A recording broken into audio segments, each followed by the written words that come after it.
Shalom Jemaat Rehoboth Semarang. Kali ini kami akan memberikan pengumuman untuk minggu ini. Yang pertama adalah ibadah suara kebenaran pada hari Rabu tanggal 21 Januari jam 18.30. Di gedung gereja ya, jangan lupa. Lalu ada Home Eternities Sabtu 24 Januari pukul 4 sore di gedung gereja. Lalu ada Sunday Service bersama Pastor Stephen Lim pada hari Minggu tanggal 25 Januari jam 10 pagi bersamaan dengan Sunday School. Lalu, apabila Bapak Ibu terbebani untuk memberikan persembahan, Bapak Ibu bisa memberikan persembahan di kotak-kotak persembahan sekitar Bapak Ibu. Juga bisa melalui scan QR di depan kursi Bapak Ibu.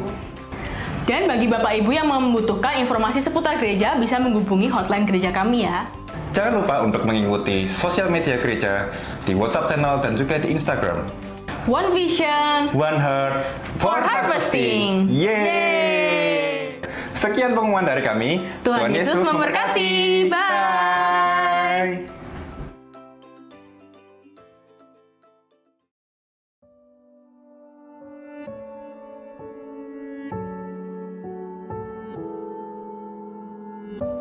Kalau kita lihat dunia dengan hiruk-pikuk kehidupannya hari ini, mereka sedang menuju kepada kegelapan yang abadi. Mereka tertawa, tetapi sesungguhnya mereka terhilang. Mereka terlihat bahagia, tetapi sesungguhnya mereka hidup tanpa tujuan yang jelas. Jiwa-jiwa di luar sana sedang menunggu untuk diselamatkan. Dan gereja dipanggil untuk bergerak. Bukan dengan banyak visi, tetapi satu visi, yaitu jiwa-jiwa. Ayo bergandengan tangan, satukan hati, satukan visi untuk menuai lebih banyak jiwa bagi kerajaan Allah. Ini bukan tentang kita. Ini tentang visi Tuhan yang dipercayakan kepada gerejanya. Ketika hati disatukan, visi Tuhan menjadi jelas. Ketika visi diselaraskan, langkah kita menjadi satu. Gereja tidak hanya bertumbuh, gereja harus menuai. Tuhan tidak memanggil kita untuk berjalan sendiri. Ia memanggil kita untuk berjalan bersama, bergandengan tangan, dalam satu visi dan satu hati. Bukan untuk membangun nama, tetapi belajar memiliki hati yang pecah untuk jiwa-jiwa. Satu arah, satu komando, satu gerakan menuju penuaian jiwa-jiwa. Rehoboth Semarang, tahun ini tahun penuaian. The year, one vision and heart for harvesting.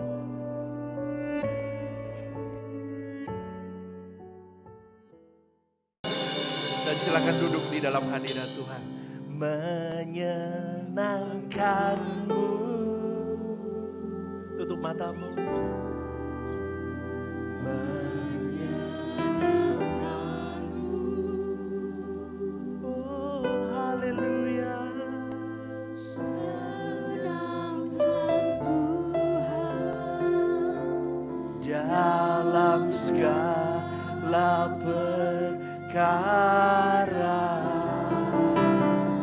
Segala perkara, katakan menyenangkanmu, senangkanmu ya Tuhan, dimanapun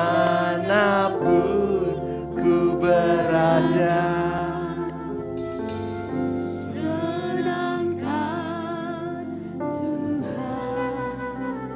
Ingat lagu ini Bapak Ibu, dimanapun, di kapanpun, dalam keadaan apapun, dengan siapapun, ref lagu ini biar menggeliat di pikiran, perasaan, dan hati kita. Di dalam kesendirianmu pun lagu ini biar menggeliat di dalam pikiran, perasaan, dan hati kita. Kalau kita mau berbuat sesuatu di luar koridor ilahi, ingat lagu ini. Menyenangkanmu menghujam diri kita. Amin.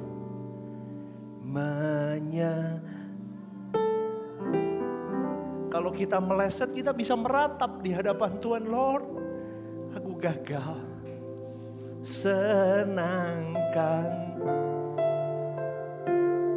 dalam segala perkara.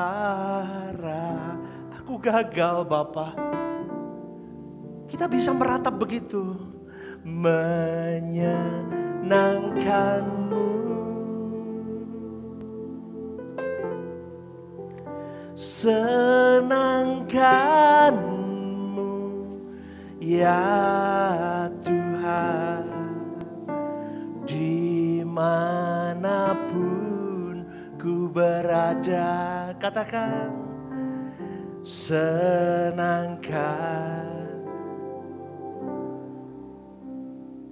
Lagu menyenangkanmu ini bisa Anda pahami hanya di moral umum.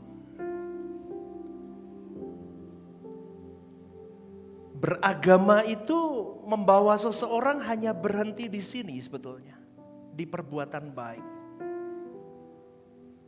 Dan semua agama mengajarkan yang sama untuk kita bisa dientaskan di level ini.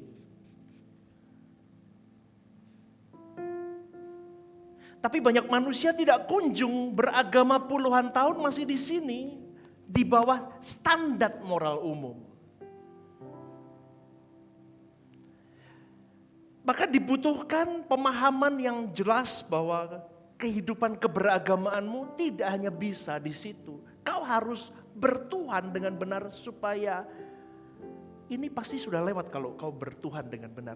Maka kau bisa levelmu up. Maka lagu ini tidak akan pernah terjadi kalau Anda hanya berkata, pokoknya aku di dalam perbuatan baik. Nggak bisa. Kamu harus punya satu quality besar, yaitu seperti Yesus.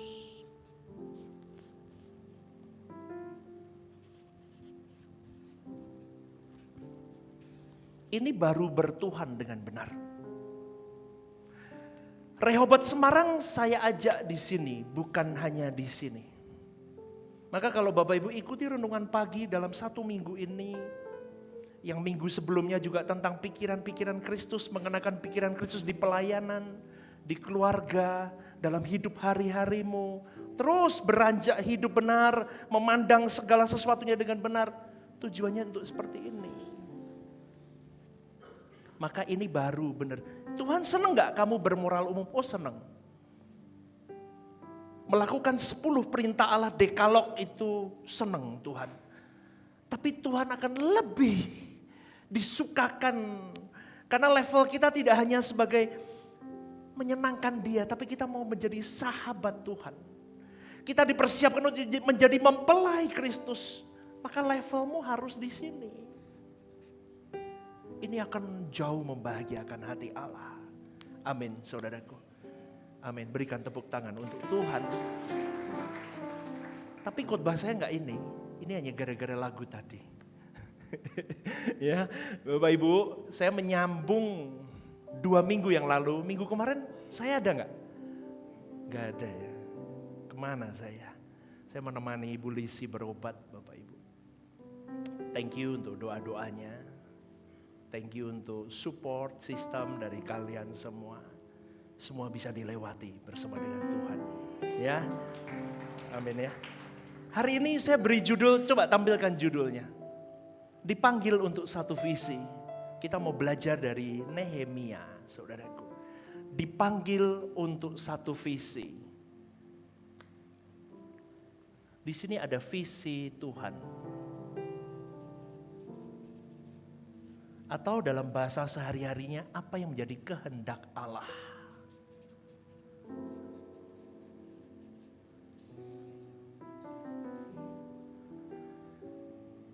Seseorang tidak akan pernah bisa dipanggil untuk satu visi, jelas melakukan kehendak Allah, kalau Anda masih berkutat di sini dan berhenti di sini. Maka kalau kita dari kecil sudah dengar di gereja-gereja, ayo menangkan jiwa, bawa jiwa. Ambil semua jiwa di sekitarmu kalau bisa kau menangkan dalam hidupmu. Kita tidak pernah tergerak, betul? Betul? Jujur, kita tidak pernah tergerak sama sekali. Kita bisa berkata begini, itu bukan urusan saya. Urusan saya kerja, cari duit, urusan saya studi, sekolah, urusan saya ibu rumah tangga. Yang lain bukan urusan saya, itu urusan para si sibuk-sibuk di gereja itu. Kenapa seseorang tidak pernah tergerak di situ? Karena dia belum sampai di sini. Kalau sudah sampai di sini maka akan ada perubahan paradigma.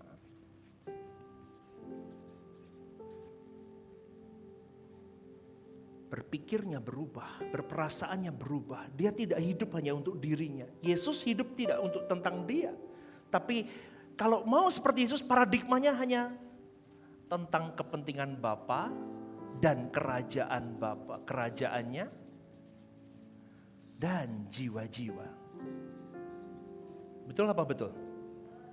Hanya ini. Ini yang menjadi konsep di dalam hidup pribadi Yesus. Maka seseorang tidak akan pernah bisa dipanggil untuk jadi satu visi kalau visimu tidak sama dengan Tuhan Yesus. Kristen harus sevisi dengan Tuhan Yesus dulu. Satu visi tentang Bapakku, tentang kerajaannya, dan tentang jiwa-jiwa. Katakan amin. Deal dulu. Kristen harus di titik itu. Selebihnya tidak. Jadi tidak ada lagi tentang aku. Kalau kamu mau jadi Kristen yang sesungguhnya, aku ini sudah habis. Yesus yang hidup di dalammu.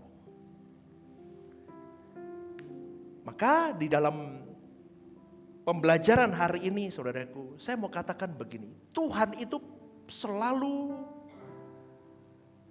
menempatkan visi yang jelas begini kepada umatnya. Sejak awal sejarah keselamatan, Tuhan tidak pernah sekedar menyelamatkan manusia. Tetapi mengundang manusia untuk masuk ke dalam kehendaknya. Masuk ke dalam visi Tuhan. Anda dan saya lahir di bumi ini dengan satu visi, yaitu visi ilahi. Dengan satu tujuan, yaitu tujuan Allah tergenapi di dalam hidupmu dan hidupku. Maka saya boleh katakan begini, Allah tidak menebus manusia hanya supaya manusia masuk surga. Tetapi supaya manusia hidup sesuai dengan maunya Allah. Maka hari ini kita mau belajar dari seorang Nehemia, saudaraku. Di perjanjian lama, Nehemia itu adalah salah satu contoh tokoh Alkitab. Seorang manusia yang menangkap visi Tuhan dan hidup untuk visi Tuhan itu. Dan dia menyelesaikan visi itu sampai akhir. Itu yang saya tangkap. Siapa itu Nehemia? Mungkin Bapak Ibu belum semua mengerti siapa itu Nehemia, karena jarang dibahas di gereja. Jadi latar belakang Nehemia itu adalah seorang juru minuman di zaman Raja Artasasta di kerajaan Persia, saudaraku. Dia punya posisi yang baik, dia punya posisi yang terhormat, aman, fasilitasnya banyak, udah pastilah. Jabatan-jabatan yang indah itu pasti dia ada di zona nyaman. Dan secara manusia, saudaraku, Nehemia seharusnya tidak punya beban lain. Kalau hari ini ya banyak orang seperti Nehemia, dia tidak pikirin beban tentang Yerusalem, tentang pekerjaan Tuhan, tentang jiwa-jiwa, dia gak mikir. Nehemia pun punya kesempatan untuk egois hidupnya, tetapi dia berbeda. Coba tampilin Nehemia 1, pasal 1. Riwayat Nehemia bin Hakhalia, pada bulan Kislew tahun ke-20, ketika aku ada di Puri Susan, datanglah Hanani. Hanani itu temannya dia, salah satu kerabatnya. Salah seorang dari saudara-saudaraku dengan beberapa orang dari Yehuda. Aku menanyakan mereka tentang orang-orang Yahudi yang terluput, yang terhindar dari penawanan dan tentang Yerusalem. Kata mereka kepadaku, Orang-orang yang masih tinggal di daerah sana yang terhindar dari penawanan ada di dalam apa? Kesukaran besar dan dalam keadaan tercela. Tembok Yerusalem telah terbongkar dan pintu-pintu gerbangnya telah terbakar. Ketika aku dengar berita ini, duduklah aku menangis dan berkabung selama beberapa hari.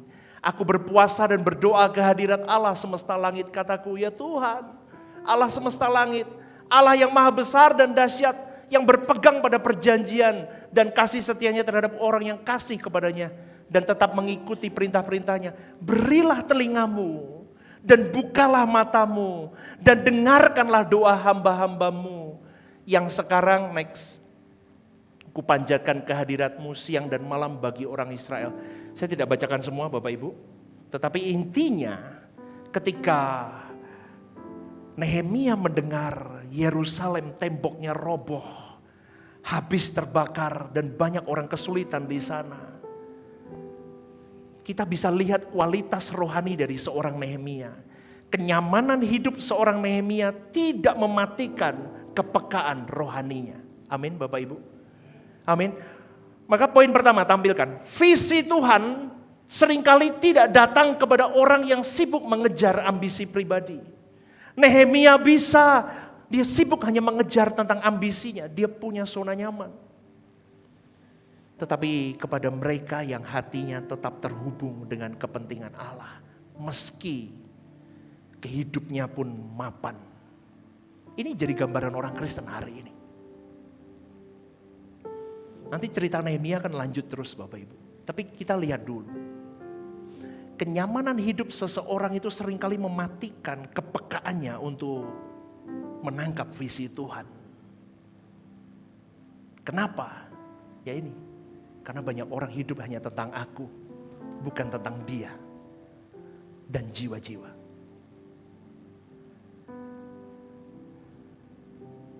Ketika informasi itu masuk dari Hanani, masuk kepada Nehemia, membawa kabar tentang Yerusalem yang runtuh temboknya, Nehemia tidak bereaksi biasa.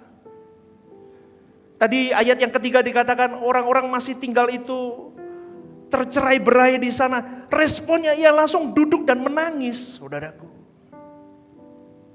Dia menangisi Yerusalem. Dia menangisi jiwa-jiwa. Ia berkabung berhari-hari.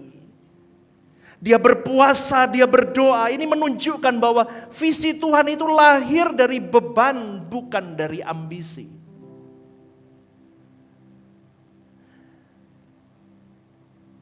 Gereja ini dibangun untuk apa? Bukan untuk ambisi saya. Bukan untuk ambisi sinode. Bukan untuk ambisi orang-orang di dalamnya. Tetapi gereja ini dibangun untuk satu visi. Hari ini kita duduk di sini, kita mengerti bahwa kebenaran yang murni memang harus digaungkan. Betul Bapak Ibu? Betul, harus disuarakan. Harus diteriakkan. Harus sampai semua telinga, semua jiwa mendengar kebenaran yang murni, yang tidak dimanipulasi. Itulah tujuan gereja ini.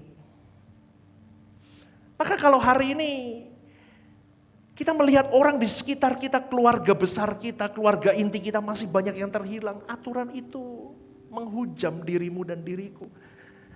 Kita harus kenali visi Tuhan. Itu jiwa-jiwa harus kembali kepadaku melalui engkau. Tapi tidak banyak orang Kristen yang memahami poin ini. Atau kalau memahami pun akhirnya lari kepada ambisi pribadi atau ambisi organisasi. Jauhkan ini dari hidup kita, saudaraku. Gereja bukan tentang kursi penuh, tetapi jiwa yang penuh dibawa ke Tuhan. Amin.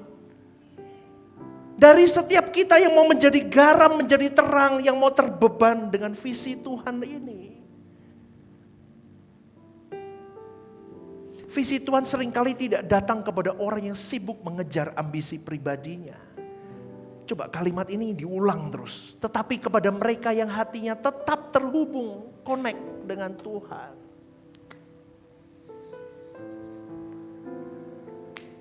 terhubung dengan apa yang menjadi kepentingan Allah. Poin yang kedua, tampilkan. Banyak orang mendengar masalah, tetapi hanya sedikit yang membiarkan masalah itu menguasai hatinya, sampai ia berubah, masalah itu berubah menjadi panggilan hidup. Anda tahu di luar sana banyak jiwa-jiwa yang sedang berjalan di dalam, kelihatannya mereka bahagia, tetapi mereka di dalam kegelapan. Kalau kita ke luar negeri, saudaraku, kadang kalau saya ke luar negeri gitu ya, saya diam, saya lihat orang. Dengan berbagai model orang begitu lalu lalang, ramai begitu hidup. Apa yang mereka kejar? Kesenangan dunia. Tapi sebetulnya mereka sedang menuju kepada kegelapan yang abadi. Kadang kalau saya di luar negeri begitu lihat orang ramai hidup dengan begitu hektiknya, saya merasa apa yang saya lakukan tentang Tuhan dan pekerjaan Tuhan kayak orang bodoh loh menurut dunia. Ngapain aku lakuin ini? Ngerti gak saudaraku? Orang lain bisa mengejar apapun kesenangan mereka dengan begitu dahsyatnya. Sedangkan saya memikirkan apa yang menjadi beban Tuhan. Itu kayak orang bodoh Bapak Ibu. Kadang saya kecil hati kalau kita keluar negeri di train begitu ya. Kadang saya punya diskusi sama Tuhan dalam hati saya. Saya kayak orang bodoh tapi Tuhan. Pegangan sambil ngelamun gitu. Saya kayak orang bodoh Tuhan. Ngurusin pekerjaan Tuhan itu kayak orang bodoh. Tapi Tuhan kuatkan saya. Tidak semua orang mendengar tangisan jiwa-jiwa itu, mendengar masalah kekekalan itu, dan mereka terbebani dan menjadi panggilan hidup untuk memenangkan mereka. Tidak semua orang. Kalau kamu mau meresponi visiku dan panggilanku dan kau tergerak Stephen, aku bangga kepadamu. Dan Tuhan akan bangga kalau Bapak Ibu saudara-saudari terbeban dengan itu. Amin. Amin. Maka lakukan bagianmu yang terbaik. Tepuk tangannya yang kencang dong. Bagi Bapak Ibu yang pertama kali hadir, jangan bingung. Rehoboth Semarang memang pelit tepuk tangan. Ya, ini sini paling pelit tepuk tangan. Karena mereka sudah terbiasa seperti masuk di kelas sekolah teologi. Bawa catatan begitu ya. Bapak Ibu sekali lagi, cek dirimu. Anda miliki panggilan hidup gak untuk terbeban dengan jiwa-jiwa itu? Ini menjadi PR kita. Poin yang ketiga. Poin yang ketiga, tampilkan. Saya berikan beberapa poin saudaraku yang besar. Visi Tuhan itu dimulai dari hati yang selaras dengan hati Tuhan. Kalau kita lihat Nehemia 1 ayat 1 sampai 4 tadi kita sudah baca. Nehemia tidak diperintah secara langsung oleh Tuhan lewat suara langit. Untuk membangun kembali tembok Yerusalem, tidak. Tetapi visi itu lahir ketika hati dari Nehemia itu digerakkan oleh apa yang menyakiti hati Tuhan. Dia mendengar cerita dari Hanani, dia mendengar keadaan dari umat Tuhan, dia menangis. Dia menangis, dia berpuasa, dia berdoa. Tampilkan yang A.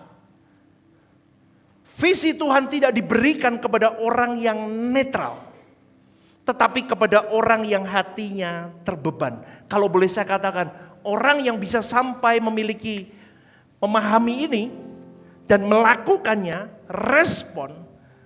Kalau orang bisa memahami ini, dia smart. Cerdas rohaninya. Setuju? Cerdas. Tetapi kalau cerdas tidak belum. Tetapi kalau orang cerdas plus melakukan, mengejar, terus memburu visi Tuhan. Dia bukan hanya cerdas, tapi dia excellent. Excellent tuh L-nya 2 ya. Ya udah deh gini deh. Salah dimaklumi. excellent di mata Allah. Ini di atas rata-rata. Dan Kristen itu harus dipanggil di atas rata-rata.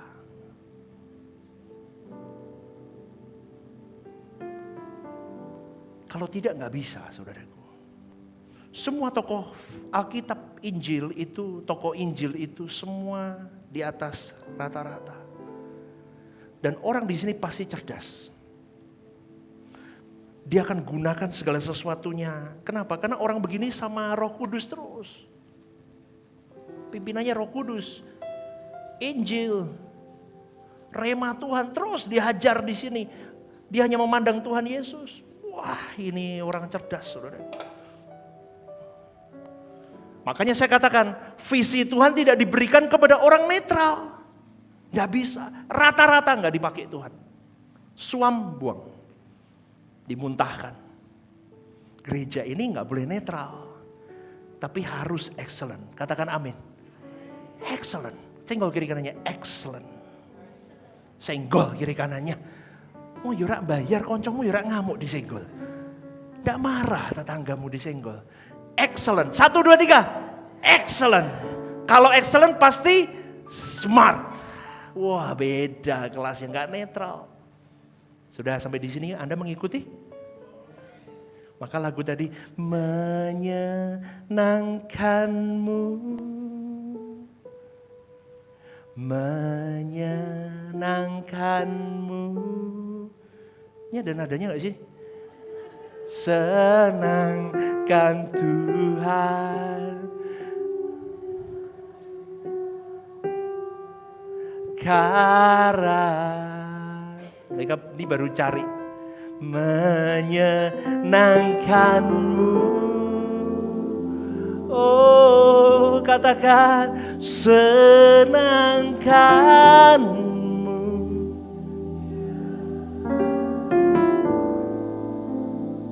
Dimanapun. Katakan senangkan. Lah, menyenangkan Tuhan, senangkan Tuhan tadi sebelum pemahaman sampai di sini sama sesudah beda.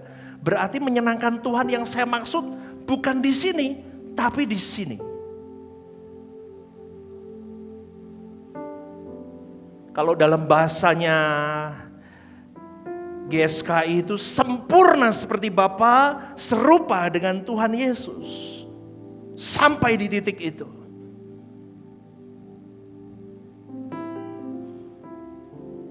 Itu gak omong kosong, saudaraku, itu bisa terjadi. Buktinya saya berjuang, saya belum sempurna tetapi saya berjuang. Saya minta percepatan Tuhan yang dekat, saya tahu. Wah, ternyata benar. Tapi dibutuhkan orang-orang yang terbeban, mau digarap, mau dihajar, mau dibentuk, mau ditatah, mau di-shape, habis hidupmu, dan kau harus tidak bisa netral sama dunia. Saya lanjutkan, saya nggak usah baca ya Bapak Ibu ya, nanti Bapak Ibu bisa baca Nehemia itu sendiri. Di dalam doa Nehemia itu, doa-doa yang dipanjatkan oleh Nehemia itu doa yang cerdas. Saya baca berkali-kali, cerdas ini orang. Baca deh, yuk Nehemia 1 ayat 5 sampai 11, tampilin. Cerdas loh Bapak Ibu, coba. Nehemia 1 ayat 5 sampai 11. 5, oke. Kataku, ya Tuhan Allah semesta langit, Allah yang maha besar dan dahsyat, yang berpegang pada perjanjian dan kasih setianya terhadap orang yang kasih kepadanya dan tetap mengikuti perintah-perintahnya. Next. Berilah telingamu dan bukalah matamu dan dengarkanlah doa hambamu yang sekarang kupanjatkan ke hadiratmu siang dan malam bagi orang Israel. Hamba-hambamu itu dengan mengaku segala dosa yang kami orang Israel telah lakukan terhadapmu. Kata kuncinya, kami. Padahal Nehemia gak melakukan dosa. Orang dia di Persia, betul gak Bapak Ibu? Betul gak? dan tidak ditemukan dosa Nehemia, tetapi Nehemia berkata, kami orang Israel. Dia membanggakan Tuhannya, dia meminta ampun untuk bangsanya. Kami, dia pun termasuk yang telah lakukan, juga aku dan kaum keluargaku, untuk keluarganya yang telah berbuat dosa. Kami telah sangat bersalah terhadapmu dan tidak mengikuti perintah-perintah, ketetapan-ketetapan dan peraturan-peraturan yang telah kau perintahkan kepada Musa hambamu itu. Ayat 8. Ingatlah akan firman yang kau pesan kepada Musa hambamu itu, yakni bila kamu berubah setia. Ini Tuhan ngomong sama Musa, sama bangsa Israel. Kalau bangsa Israel berubah setia, kamu akan kucerai beraikan di antara bangsa-bangsa. Dan itu terjadi Bapak Ibu. Kaum Yahudi tercerai berai.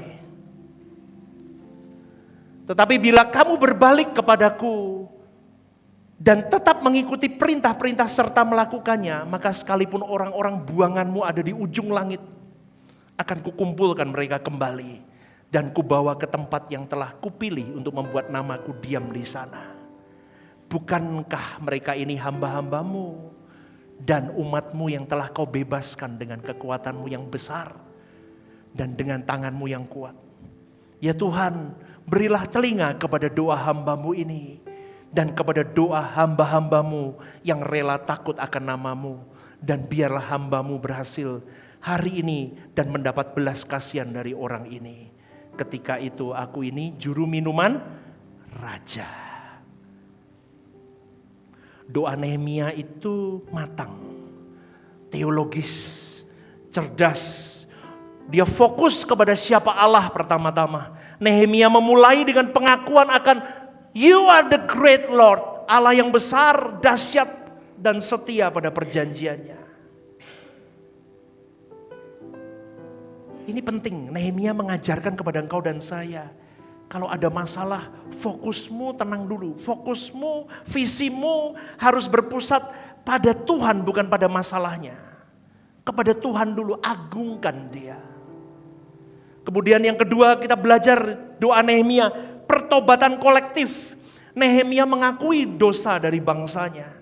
Bahkan memasukkan dirinya, kami telah berdosa.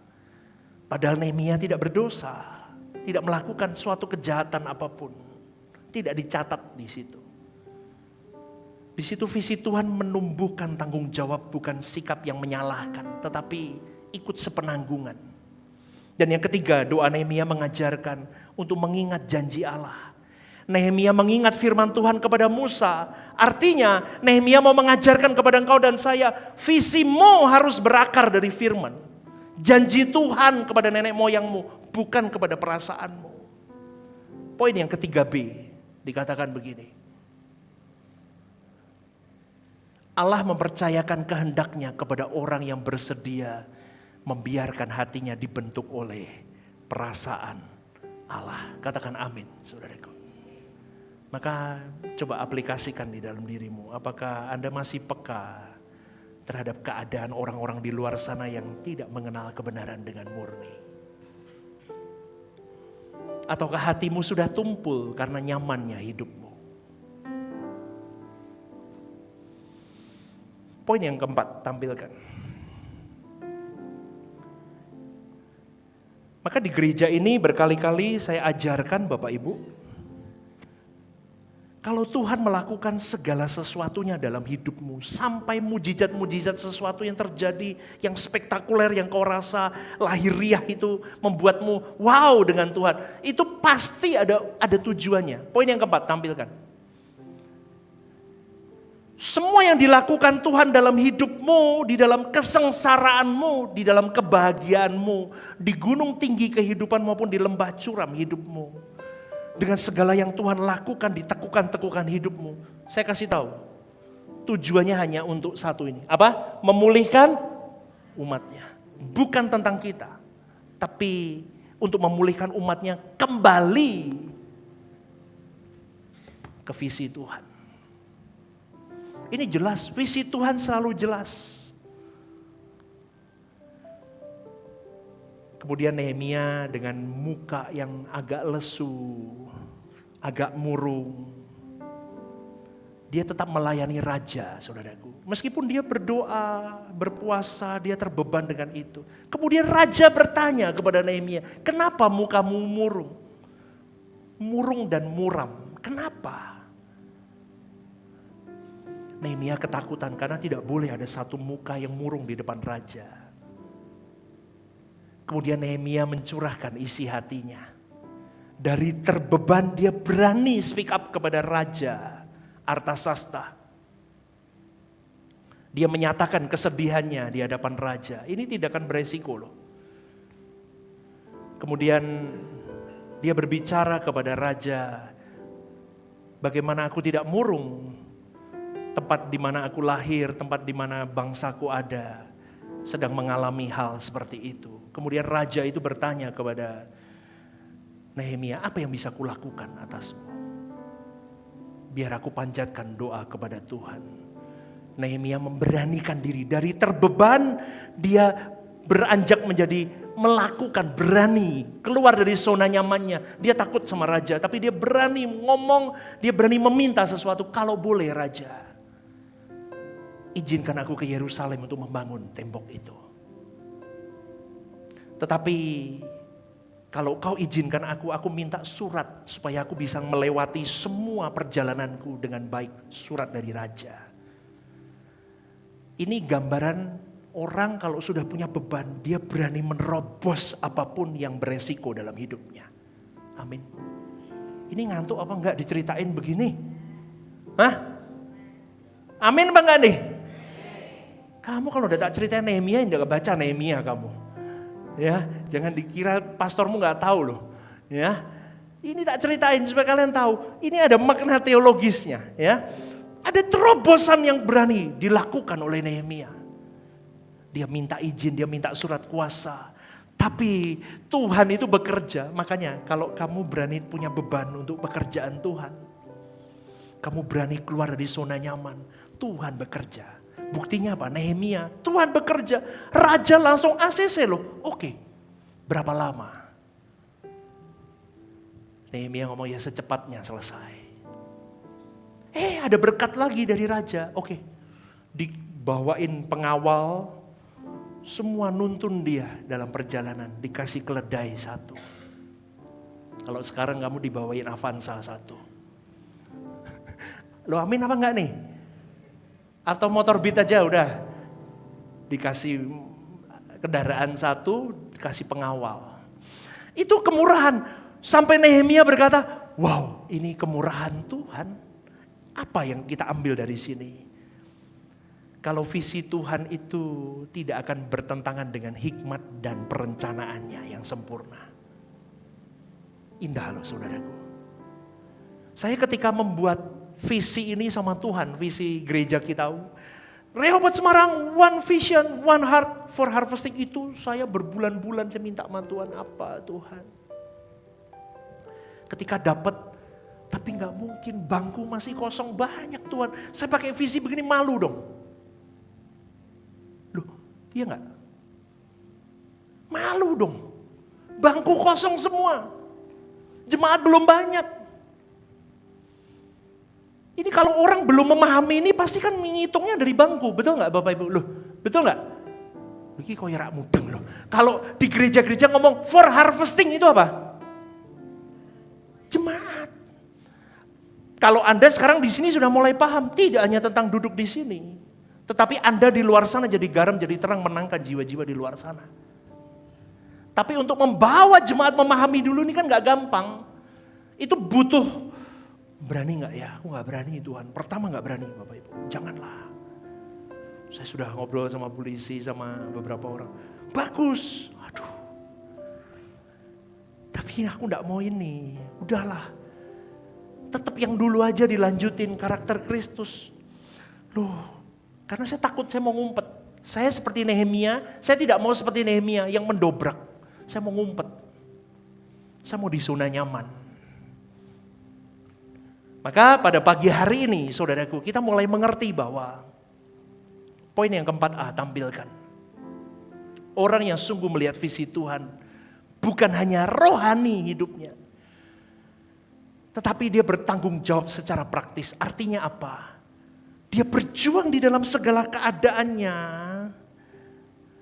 habis untuk Tuhan. Nehemia 2 ayat 5 berkata, utuslah aku ke Yehuda, supaya aku membangun kota itu kembali. Saudaraku, visi Tuhan itu bukan sekedar membangun temboknya sebetulnya dari Nehemia, dari cerita Nehemia ini. Tetapi poin yang besarnya adalah memulihkan martabat umat Tuhan. Mengembalikan identitas umat pilihan dan membawa umat itu hidup kembali di dalam kehendak Tuhan. Maka 4B tampilkan. Tembok hanyalah sarana, umat yang menjadi tujuannya. Katakan amin. Tembok itu hanya sarana, tembok Yerusalem dibangun lagi itu hanya sarananya. Tetapi yang lebih penting di dalamnya, kalau Anda mengikuti cerita Nehemia itu, ada pemulihan umat Tuhan di dalam kejadian ini yang terjadi. 4C. Segala karya Allah selalu bertujuan memulihkan manusia ke dalam rancangannya yang semula. Ini yang saya dapat, saudaraku. Anda diberkati Tuhan nggak? Belum selesai tapi. Amin. Anda sampai di sini memahami ya. Ini Nehemia ini pesannya luar biasa. Poin yang kelima. Satu visi menuntut penyerahan total umat kepada Tuhan. Tahukah cerita Nehemia ini berlanjut, saudaraku? Nehemia ketika sampai di sana malam-malam dia sendirian naik keledai itu. Dia melihat tembok yang runtuh itu, dia mengamati. Apa yang harus saya lakukan? Itu dia belum ngomong loh, belum ngomong sama imam-imam Lewi di situ, belum ngomong. Sama orang-orang penting yang ada di sana, dia belum ngomong. Dia hanya datang dan mengamati dulu. Dia mengamati dulu. Besok paginya, dia mengumpulkan semua orang-orang yang penting di situ.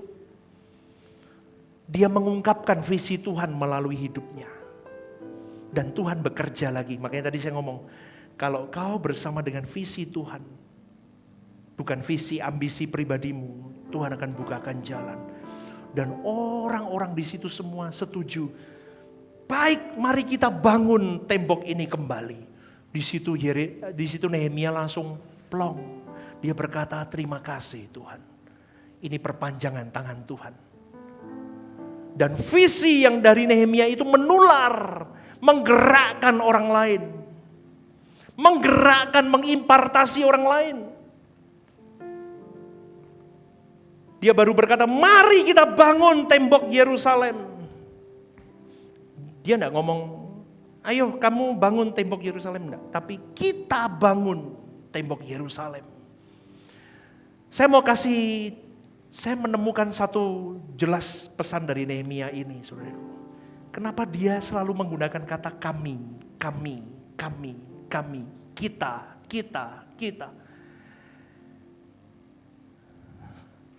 Karena ini, saudaraku.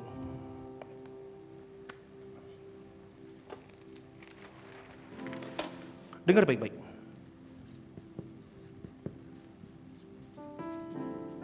Visi Tuhan itu untuk kemuliaan. Halo? Tuhan. Artinya kenapa Nehemia selalu berkata kami kita. Visi Tuhan itu tidak akan melahirkan tokoh tunggal manusia siapapun. Tokohnya hanya Tuhan. Tidak boleh ada yang tampil selain Tuhan.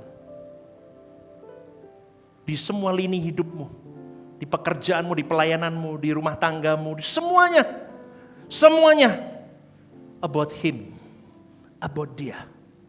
Tidak boleh ada yang lain. Semoga ini mencerahkan Bapak Ibu saudara-saudari semua. Karena visi Tuhan tidak melahirkan tokoh tunggal. Dan visi Tuhan itu biasa menggerakkan bersama. Makanya kalau pelayanan itu gak usah ribut.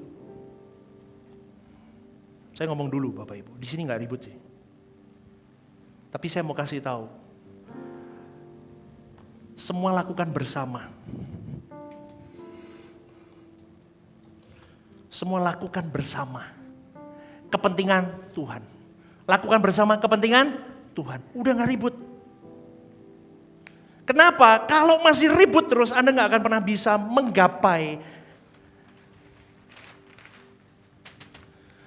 Gak bisa. Saya ngomong begini supaya kita semua sadar bahwa banyak gereja ribut di dalamnya karena tidak sevisi. Visinya visi pribadi masing-masing. Pernikahan, kenapa banyak pernikahan tidak bisa bahagia? Karena visinya tentang pribadi masing-masing. Kenapa banyak pekerjaan tidak bisa dinikmati dengan sukacita? Karena visimu, visi dunia, visimu tentang dirimu, bukan tentang Tuhan. Visi kita ini visinya Tuhan. Visinya Tuhan itu menuntut penyerahan total umat kepada Tuhan. Itu mau tidak mau, saudaraku. Mau tidak mau visi itu menular akhirnya. Seperti Nehemia menular, menggerakkan. Wah, luar biasa. Hasilnya seluruh umat itu bekerja sesuai bagiannya. Ceritanya begitu. Wah, semua mau kerja. Membangun tembok itu bareng-bareng. Itulah yang saya sebut dengan kekuatan, the power dari visi Tuhan. Dia menyatukan, bukan memecah. Ayo Bapak Ibu, visi Tuhan apa? Menyatukan. Unity. Bukan rusak. Makanya di gereja ini kalau ada pelayan Tuhan, jemaat yang masih belum proper hidupnya, dibina. Amin. Apalagi pelayan Tuhan, dibina, bukan dibinasakan. Amin. Amin. Loh, ini mudeng apa enggak saya ngomong? Dibina, bukan dibinasakan. Dibina, step by step dibina. Bertahap, supaya apa? Visi Tuhan itu mengalir dalam hidup orang itu dan akhirnya orang itu sadar kebenaran. Saya lihat ya, saya punya satu statement ke anak-anak multimedia. Kalau kamu tidak datang latihan hari Kamis, kamu nggak boleh naik pelayanan. Ini anak saya nggak datang karena nemenin saya sama mamahnya berobat. Dia nggak boleh pelayanan, duduk di sini dia. Saya latih tanggung jawab. Pelayanan itu buat Tuhan, bukan sembarangan. Kalau kelasmu masih sembarangan, dari kecil saya latih. Enggak latihan, enggak usah pelayanan, enggak usah naik. Meskipun kamu anakku, kamu tetap duduk. Sakit enggak? Sakit pertama, tapi enggak apa-apa. Biar dia berlatih, berarti aku punya tanggung jawab, enggak boleh sembarangan. Jadi ketika kamu pelayanan bukan asal. Tapi kamu menggenapi visi Tuhan. Amin, saudaraku. Amin. Worship leader, singer, nyanyi bukan cuma nyanyi. Tapi aku membawa hadirat Tuhan turun. Bukan tentang, ini pemain musiknya keren-keren, pinter-pinter. Dungding. Saya kadang sampai, iso api ngono ya. Api, bagus. Tapi kalau kau tidak mengalirkan hadirat Allah, visi Tuhan dalam pelayananmu, percuma. Ini hanya atraksi mingguan. Percuma. Kamu lakuin ini percuma. Dan kalau kamu atraksi mingguan, di luar sana lebih hebat banyak. Amin gak nih?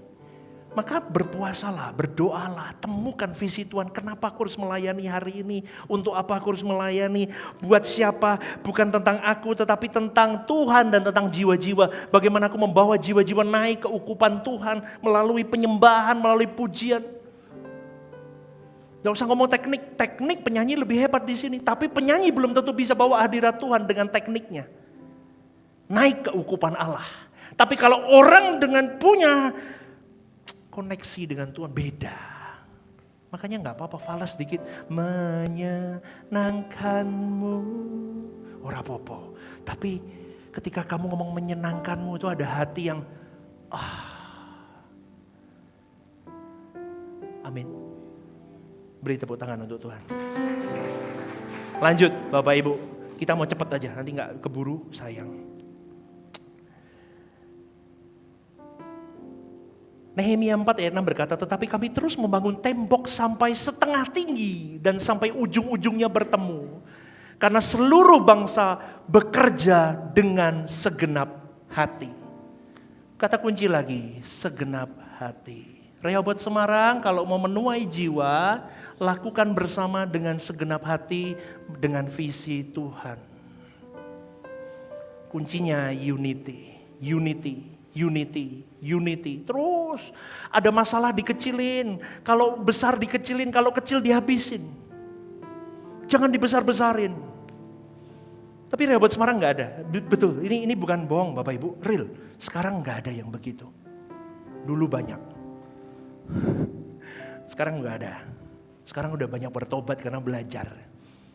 Coba tengok kiri kanannya itu pelayan-pelayan Tuhannya itu muka-muka yang sudah bertobat banyak. Betul. Nggak setengah-setengah, nggak milih-milih. Kamu aja. Nehemia menunjukkan bahwa semuanya bekerja bersama dengan segenap hati. Nggak pilih-pilih dia. Do your best dengan segala hal yang terbaik untuk Tuhan. Dengan tidak mengutamakan diri sendiri. 5A tampilkan. Visi Tuhan tidak dapat digenapi oleh orang yang masih mempertahankan kepentingan pribadinya. 5B. Mengikut Allah berarti menyerahkan hakmu kepada Tuhan. Amin gak? Habis. Berarti segenap hidup.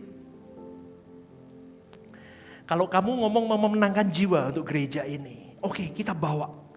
Banyak orang yang belum mengenal kebenaran murni begini, pastor. Oke. Saya lakukan bagian saya. Setiap pagi itu renungan tuh setengah mati, Bapak Ibu. Itu istri saya, anak-anak saya kalau lihat saya duduk di meja, mandeng tembok begitu sambil shalom saudaraku yang dikasih oleh Tuhan. Pada pagi hari ini, itu saya merem loh. Terus saya minta hikmat Tuhan.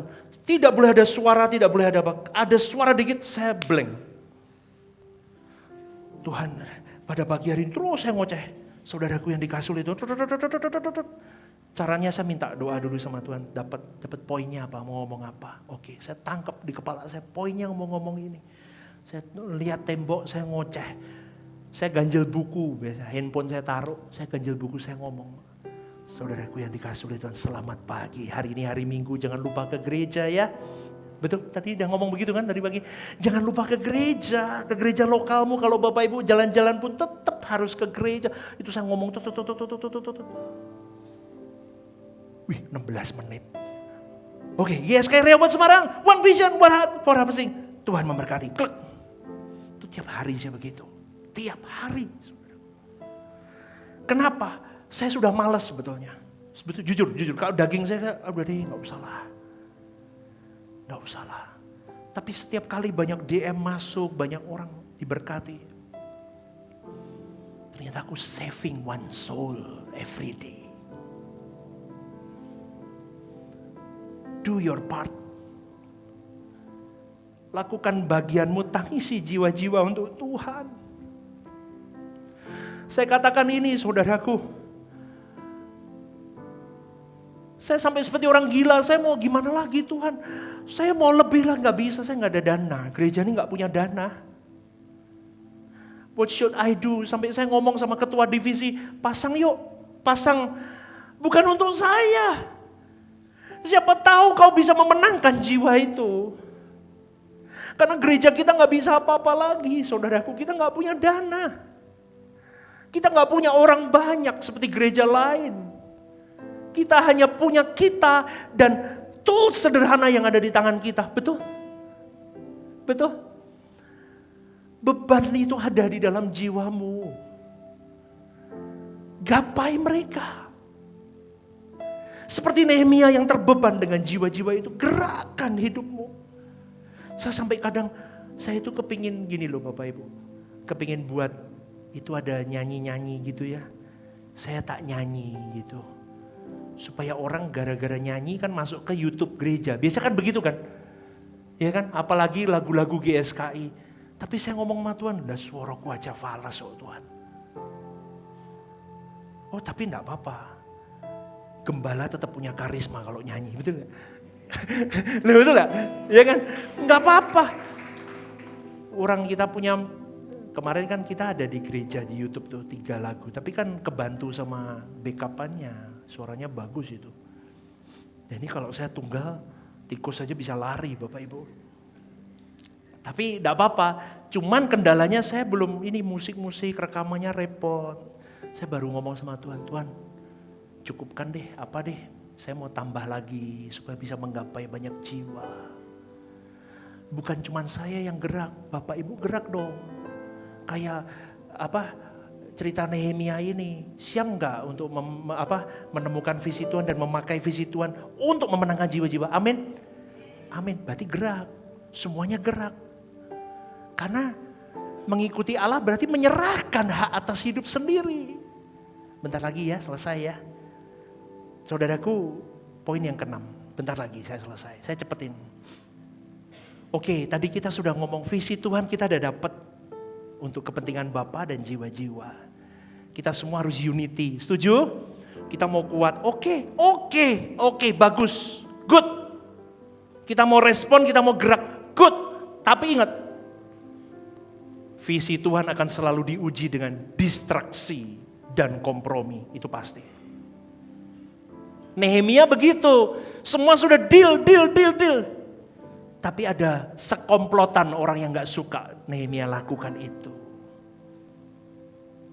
Kurang ajar loh kalau ngomong. Teman-teman yang gak suka itu dia ngomong, kamu bangun tembok itu, alah nanti rubah lewat aja ambruk itu tembok. Buat Nehemia down. Ada banyak, kamu mau mau kudeta raja ya dengan kamu membangun ini. Ada banyak negatif set yang disemburkan. Itu yang terjadi, saudaraku.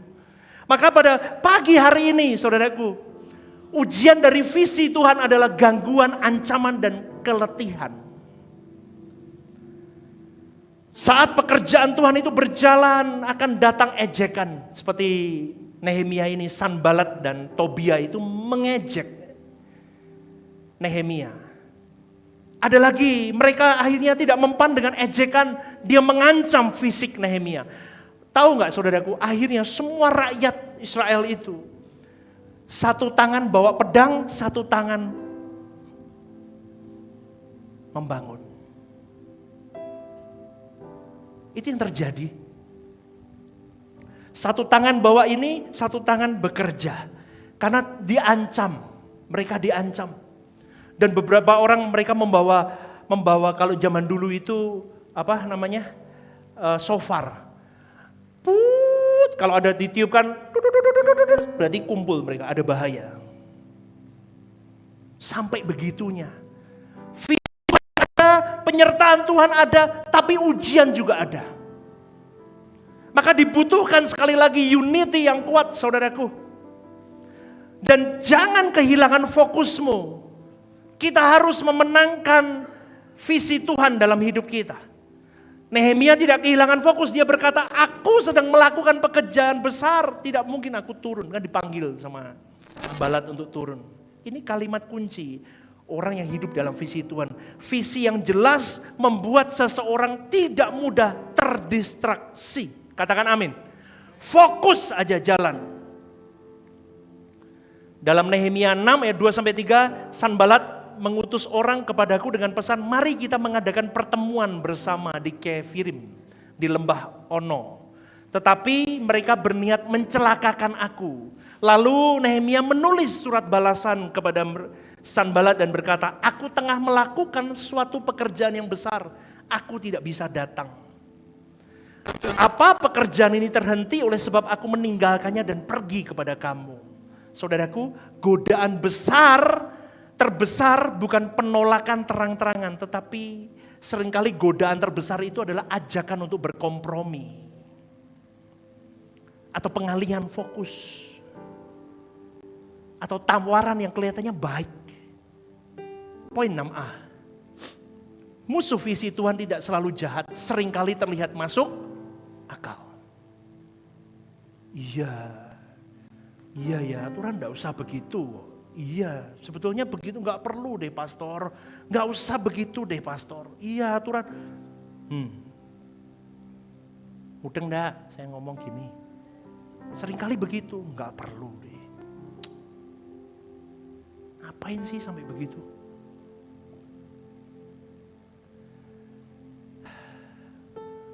Seringkali terlihat masuk akal. Nambe.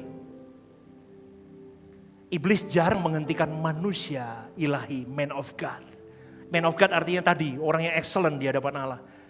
Tapi dia lebih suka apa? Mengalihkan arah hidupnya. Dia ganggunya dengan mengalihkan arah hidup.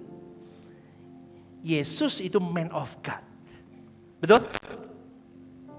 Loh, ini setuju enggak? Jesus adalah man of God. Ketika dia selesai berpuasa, iblis mengalihkan perhatian Yesus. Ayo rubah batu jadi roti, kan kamu lapar tuh. Makan dong, dirubah. Ayo, lompat aja. Katanya kamu Allah, man of God. Nanti kan malaikat menatang kamu. Ayo sembah aku, ku berikan dunia. Ngapain banyak cari jiwa? Ngapain terbeban dengan jiwa-jiwa? Lah wong istrimu aja wangele koyo ngono, betul nggak? Betul? Enggak berani ya suami-suami, maaf saya. Kamu kan suami-suami, pastor kok tanya betul, kalau saya betul pulang berantem nanti. Lah wong suamimu aja susah, betul apa enggak betul? Oh, berani yang enggak bawa suami itu biasanya. Kalau bawa suami, betul banget pastor, tapi dalam hati. Lo mau rubah, mamamu, mertuamu susah, betul nggak? Nah, ini ada mertua aman, betul, yes. Susah. Kemudian ada kompromi, alih fokus, nggak usah lah, udahlah. Kamu nanti dipikir sok suci, sok-sokan, ini dan itu, udah nggak usah. Mulai dialihkan arah hidupmu. Poin yang ketujuh, hampir selesai saudaraku. Visi Tuhan harus diselesaikan. Katakan amin. 7A tampilkan. Tuhan dimuliakan bukan oleh niat baik, tapi oleh ketaatan sampai tuntas. 7B. Hidup yang berkenan kepada Allah adalah hidup yang selesai di dalam kehendaknya. Artinya saudaraku,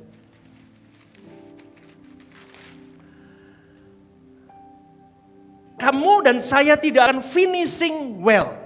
Kristen itu sering pakai kalimat finishing well. Itu ada YouTube saya, khotbah dengan judul finishing well, dengerin itu. Kalau Bapak Ibu berbicara, oh udah mati di peti, besok saya mati di peti gitu ya. Ini pakai jas. Wajahnya Pastor Stephen penuh kemuliaan ya, senyum ya. Oh no, senyum ya, wah itu sudah bersama dengan Tuhan di surga. Saya kasih tahu saudara. Kalau saya tidak excellent, artinya Stephen Lim lahir, oke. 10 tugas harus selesai. 1, 2, 3, 4, 5, 6, 7, 8, 9, 10. 10 tugas harus selesai misalnya.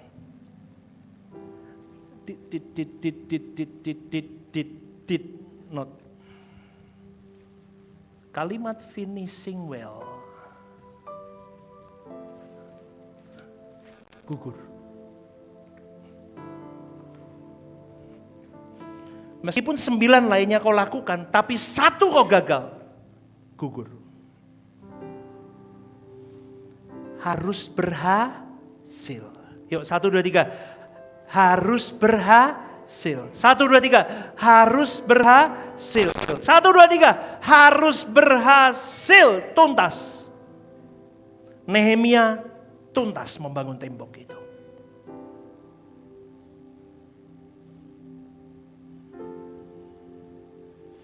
Kamu pelayanan, kamu jadi pendeta, kamu jadi aktivis, kamu jadi apa, kamu baik, kamu di atas. Oke semuanya.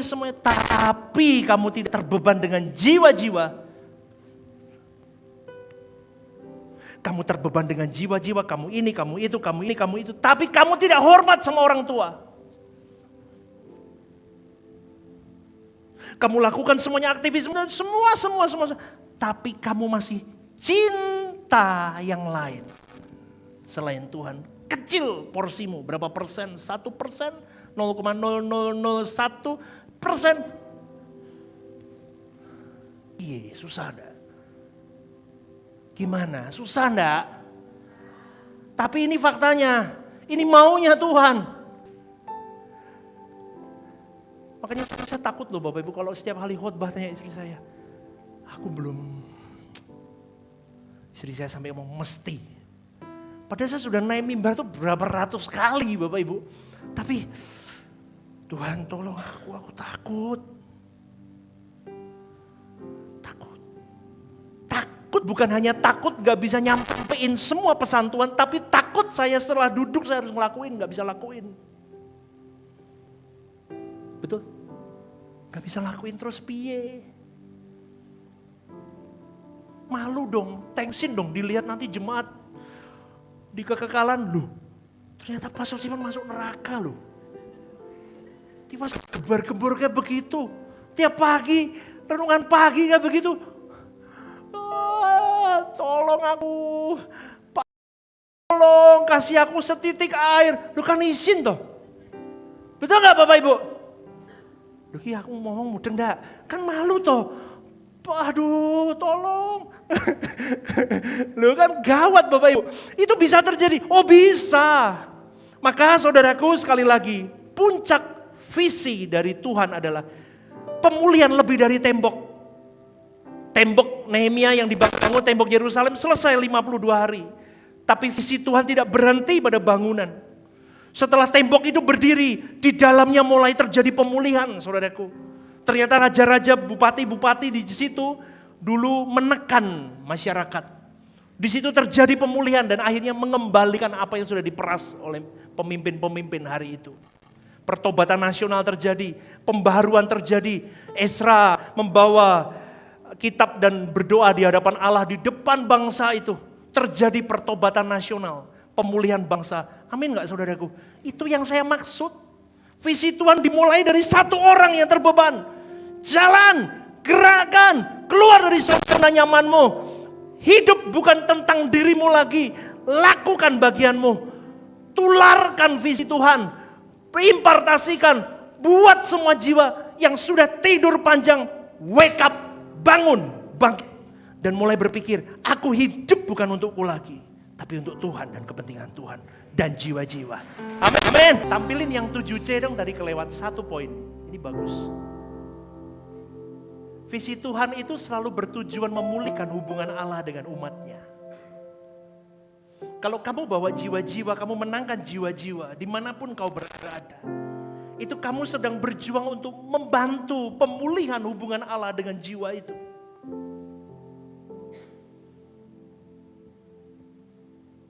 Itu yang penting saudaraku. Maka 2 minggu yang lalu saya katakan menangkan jiwamu dulu sebelum kamu memenangkan jiwa orang lain. Terbebanlah dengan jiwamu dulu. Kamu tidak bisa pulang pergi gereja, dibaptis, pelayanan. Seakan-akan kau sudah bertuhan, belum. Jauh. Kelasmu bertuhan sampai excellent itu butuh long journey. Kau harus penjarakan hidupmu di dalam kekudusan Allah. Wah, itu berat saudaraku. Bertanggung jawablah hidup. Dan kunci hidupmu yang memandang langit baru, bumi baru. Maka hidupmu akan beruntung.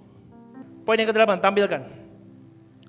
Visi Tuhan lahir di hati yang mau menangis atas apa yang melukai hati Allah. Dan siap taat untuk melakukan kehendaknya. Sampai tuntas. Berikan tepuk tangan, yuk bangkit berdiri. Anda diberkati Tuhan.